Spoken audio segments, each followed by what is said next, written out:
اعوذ باللہ السمیع العلیم من الشیطان الرجیم بسم اللہ الرحمن الرحیم. اسپیسیفک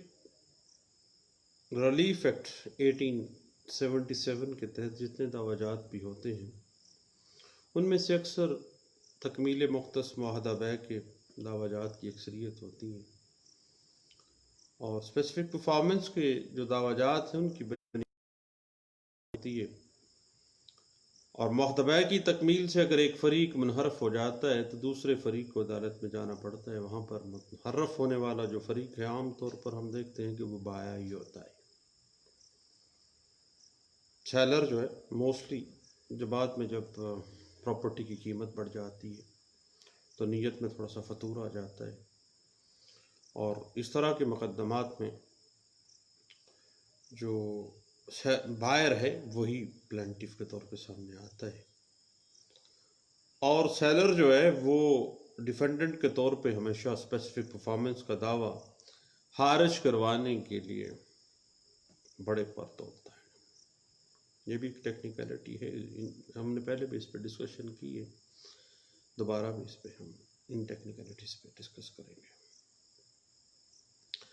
اب اسپیسیفک پرفارمنس کے جو دعویٰ جات ہیں وہ ہمیشہ دستاویزات کے گرد گھومتے ہیں. مثلاً معاہدہ بیع ہے یا جنرل پاور آف اٹرنی ہے، اور بعض اوقات ہم کیسز میں دیکھتے ہیں کہ سیلر کی جانب سے بطور مختار عام کسی شخص نے اصل مالک کی بجائے بطور جنرل پاور آف اٹرنی معاہدہ بیع کیا ہوتا ہے. اور جب اسپیسیفک پرفارمنس کا دعویٰ دائر ہوتا ہے اس ایگریمنٹ ٹو سیل کے اوپر، تو پھر اصل مالک کو پتہ چلتا ہے تو وہ عدالت میں آنے کے بعد سب سے پہلا کام یہ کرتا ہے کہ وہ معاہدہ بیع سے انکار کرتا ہے، اور فوری طور پر موقف اختیار کرتا ہے کہ بھیا اس نے تو کسی قسم کا کوئی جنرل پاور آف اٹرنی دیا ہی نہیں ہے اور نہ ہی کوئی ایگریمنٹ ٹو سیل کی ہے. اب ایسی کنفیوژن پیدا ہو جاتی ہے اس صورتحال میں کہ سول کورٹ کو سب سے پہلے ان دستاویزات کو دیکھنا پڑتا ہے کہ آیا جنرل پاور آف اٹرنی قانونی طور پر درست ہے، اور کیا ڈیفینڈنٹ مختار عام نے درست طور پر اصل مالک جو اس پراپرٹی کا تھا اس کی جانب سے ایگریمنٹ ٹو سیل کیا ہے. کیونکہ اگر اصل مالک کے بہاف پہ اس نے جنرل پاور آف اٹرنی نے ایگریمنٹ ٹو سیل کر دیا ہے تو پھر وہ اصل مالک پر قابل پابندی ہوگا، اور اصل مالک کے انکار کرنے پر پہلے جنرل پاور آف اٹرنی کو دیکھا جائے گا کہ آیا یہ درست ہے یا قابل انفساق ہے یا نہیں ہے. اس جنرل پاور آف اٹرنی میں کس لیمٹس تک، کس سکوپ تک کی پاورز دی گئی ہیں، اور کیا یہ پاور آف اٹرنی جو ہے یہ کینسلیشن بھی ہو سکتی ہے اس کی یا نہیں ہو سکتی ہے. اور اگر یہ ثابت ہو کہ جنرل پاور آف اٹرنی درست ہے اور اصل مالک نہیں دیا ہے، تو دوسری چیز جو جنرل پاور آف اٹرنی میں دیکھی جائے گی کہ آیا اصل مالک اس پراپرٹی کا ہے، اس نے جنرل پاور آف اٹرنی کے اندر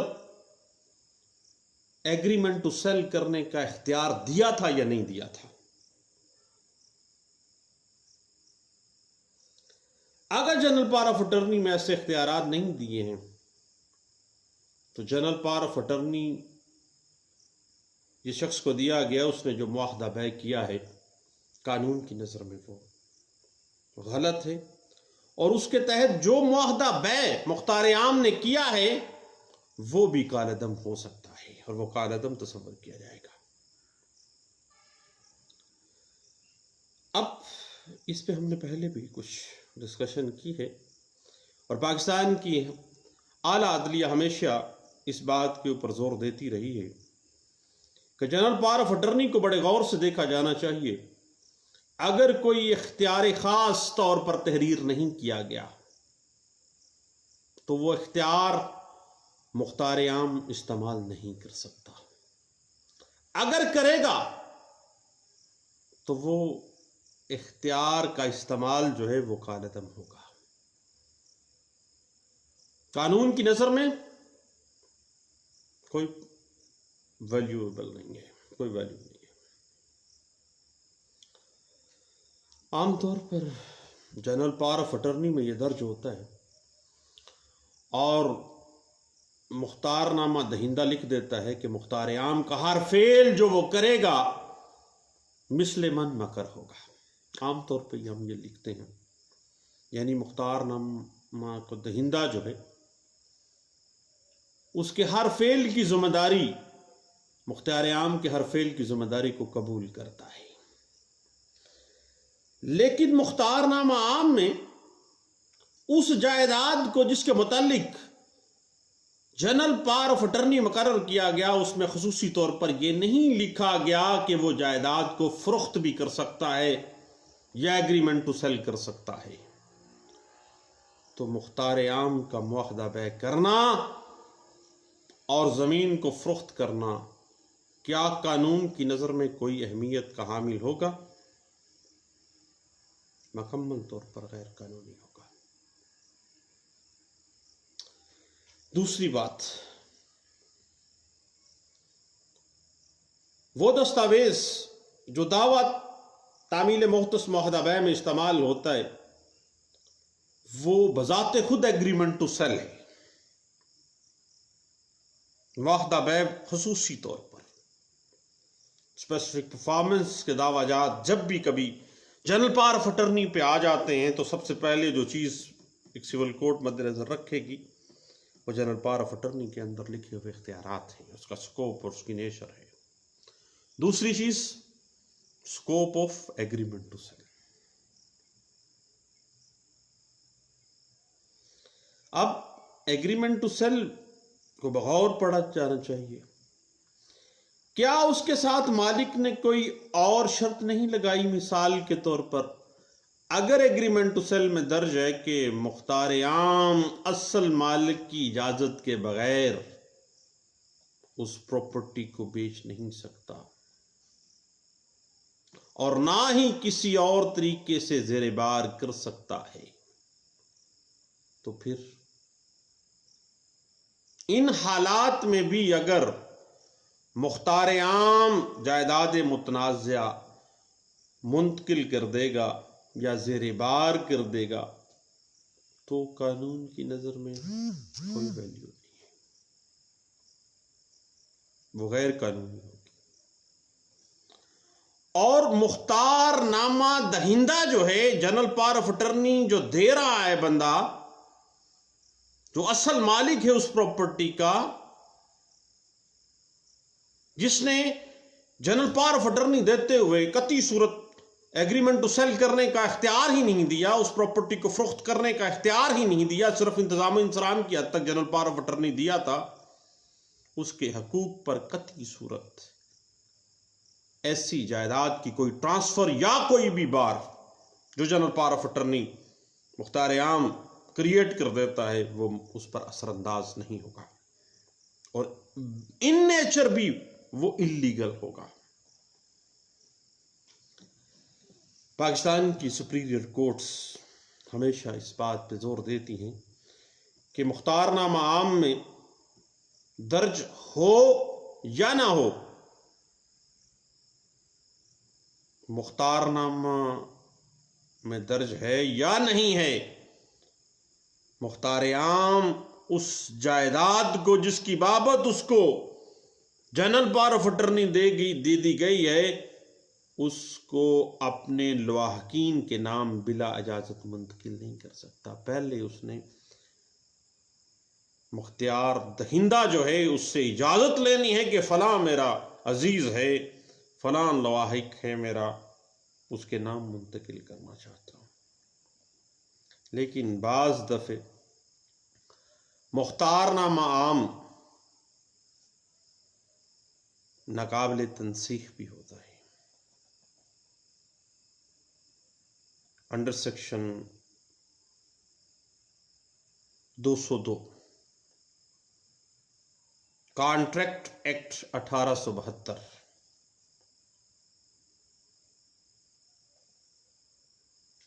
ایسی صورتحال کریٹ کر دیتا ہے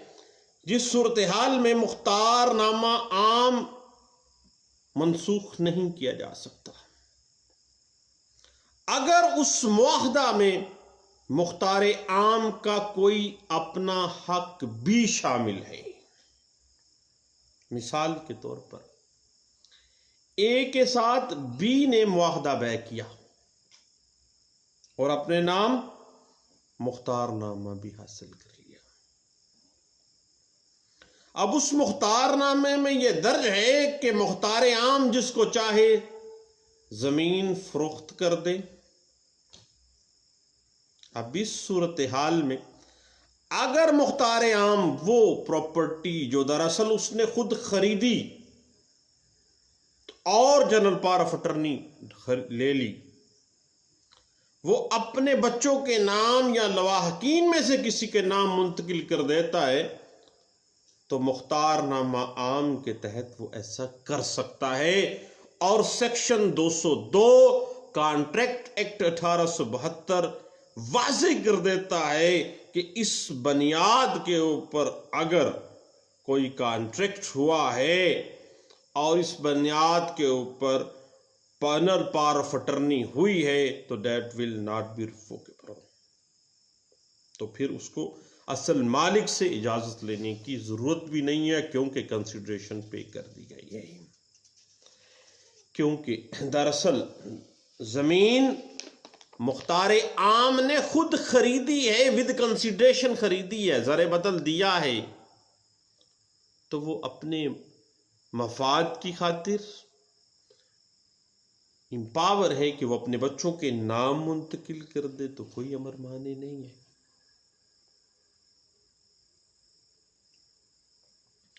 اور اگر ایسی صورتحال ہو جاتی ہے، اور بار کے اوقات ہم کیسز میں یہ بات دیکھتے ہیں کہ اس طرح کی صورتحال واضح ہو جاتی ہے، تو اس طرح کے جو سودے جات ہیں اگر مختار نامہ عام دہندہ فوت بھی ہو جاتا ہے تو مختار نامہ عام ختم نہیں ہوتا، وہ زندہ رہتا ہے۔ مختار نامہ عام دہندہ خواہ مر گیا ہے لیکن مختار نامہ زندہ رہے گا، کیونکہ ود کنسیڈریشن ہوا ہے وہ۔ اس حوالے سے فقیر محمد ورسز پیر محمد ایک لینڈ مارک ججمنٹ ہے سپریم کورٹ آف پاکستان کی، جو کہ رپورٹ ہوئی تھی 1997 SCMR پیج 1811 میں۔ اس میں یہ واضح کیا گیا تھا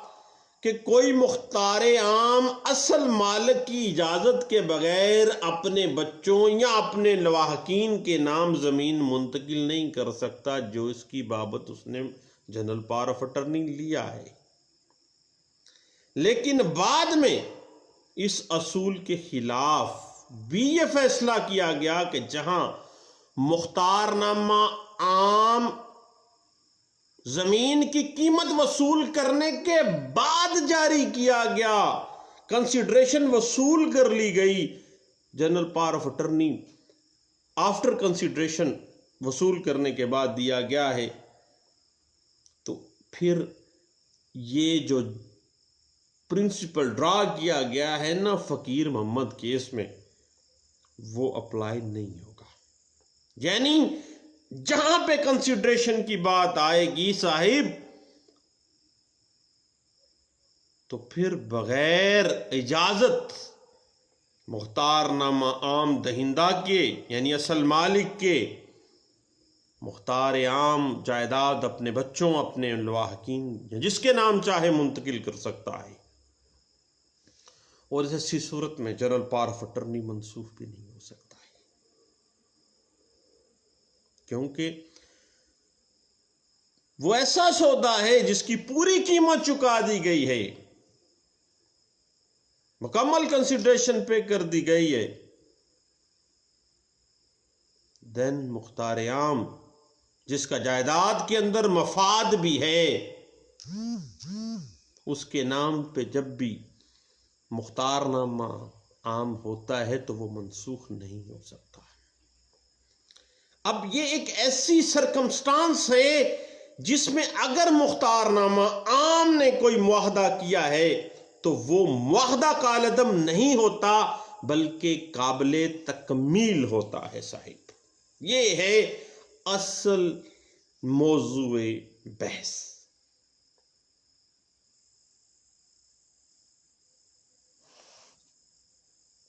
کیونکہ اگر مختار نامہ عام ناقابل تنسیخ ثابت ہو جائے تو دعوی تکمیل مختص جاری رہے گا، ادروائز خارج تو ہوتا ہے۔ اس حوالے سے 1980 SCMR page 314، 2000 YLR page 527، 1996 CLC page 1979، 1989 SCMR page 1954 اس بات کو واضح کر دیتی ہے۔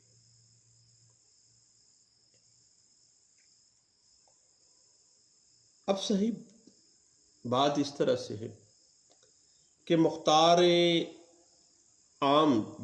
نامہ عام کے ذریعے کوئی آدمی کسی بار شخص کو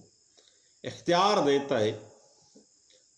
کہ وہ مختار نامہ دینے والے کی کسی جائیداد کا انتظام و انصرام کرے، کیونکہ اصل مالک بیماری، ضعیف العمری یا کاروباری مصروفیات کی وجہ سے یا جہاں جائیداد ہے وہاں سے اپنے کاروبار کی وجہ سے دور رہنے کی وجہ سے وہ خود اس جائیداد یا اس پراپرٹی کی دیکھ بھال نہیں کر سکتا ہے۔ اور جائیداد سے متعلق جنرل پاور آف اٹرنی میں اختیارات کی تفصیل بھی لکھی جاتی ہے جن کے متعلق جنرل پاور آف اٹرنی دی جا رہی ہے۔ اب مختار ان اختیارات سے تجاوز نہیں کر سکتا۔ جن کاموں کا اختیار مختار عام کو لکھ دیا جاتا ہے اور وہ مختار نامہ عام میں درج ہو جاتا ہے ان سے بیانڈ مختار نہیں جا سکتا ہے۔ اسی طرح اگر مالک اور ایجنٹ کے مابین یعنی جنرل پاور آف اٹرنی دینے والا اور جس کے حق میں دیا گیا ہے دونوں کے مابین کوئی تنازع پیدا ہو جائے تو دین اس تنازع کا فیصلہ ایک دستاویز کرے گی اور وہ دستاویز ہے جنرل پاور آف اٹرنی۔ مثلاً مختار عام کو خاص طور پر اراضی فروخت کرنے کا اختیار دینا خصوصی طور پر جنرل پاور آف اٹرنی میں درج ہونا چاہیے۔ اگر نہیں دیا گیا تو پھر کیسی فروختگی، کیسا ایگریمنٹ ٹو سیل؟ اور پاکستان کی اعلی عدلیہ نے ہمیشہ اس بات پہ زور دیا ہے کہ جنرل پاور آف اٹرنی اپنے سکوپ کے اعتبار سے، اپنی شرائط کے اعتبار سے بہت لمیٹڈ ہے اور ان شرائط کے اوپر سختی سے عمل کرنا چاہیے اور ان شرائط میں سے کوئی چیز اشارتاً کنایتاً کوئی انفر نہیں کر لینی چاہیے کہ امپلائڈلی ایسے بات ہوئی تھی، لکھی نہیں گئی تھی، ایسی نہیں ہوگی بات۔ مختار عام جو ہے دیے گئے اختیارات سے کچھ زیادہ اختیار استعمال نہیں کر سکتا، اسے جنرل پاور آف اٹرنی کے اندر لکھی ہوئی جو شرائط ہیں، جو پارز ہیں، ان تک محدود رہنا ہوگا۔ تھوڑا سا بھی ڈیویٹ کرے گا فارغ ہے، جو بھی متاثر ہوگا وہ تو بیچارہ ہے ہی فارغ تھا۔ اس حوالے سے